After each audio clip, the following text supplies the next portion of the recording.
Magandang araw po sa inyong lahat, lalo na sa ating mga pinuno, kawal at kawani ng Hukbong Katihan ng Pilipinas. Ako po si Father Dion ng Post-Catholic Chaplain ng Headquarters and Headquarters Support Group, Philippine Army. At ito po ang Salita ng Diyos, ang ating gabay. Ngayon po ay May 18, 2025, ng ikalimang linggo ng pagkabuhay.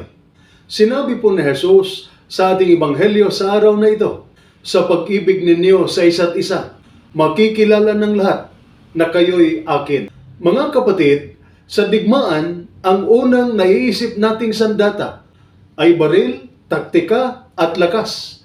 Ngunit ang sabi ni Jesus, ang tunay na makikilala ng mundo sa atin ay hindi ang ating uniforme, hindi ang ating marka, kundi ang ating pagmamahalan sa isa't isa.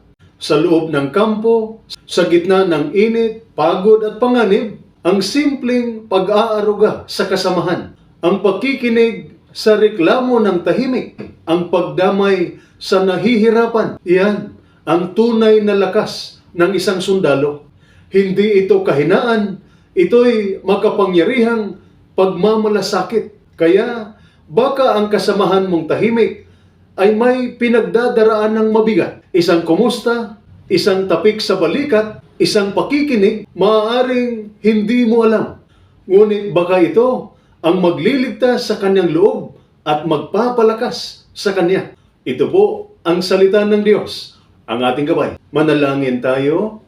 Panginoon, gawin mo akong instrumento ng iyong pag-ibig sa kampo, sa pamilya at sa bayan.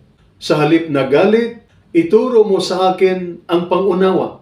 Sa halip na paghihiganti, ituro mo sa akin ang pagpapatawad. Sa bawat araw sa serbisyo, turuan mo akong magmahal tulad mo.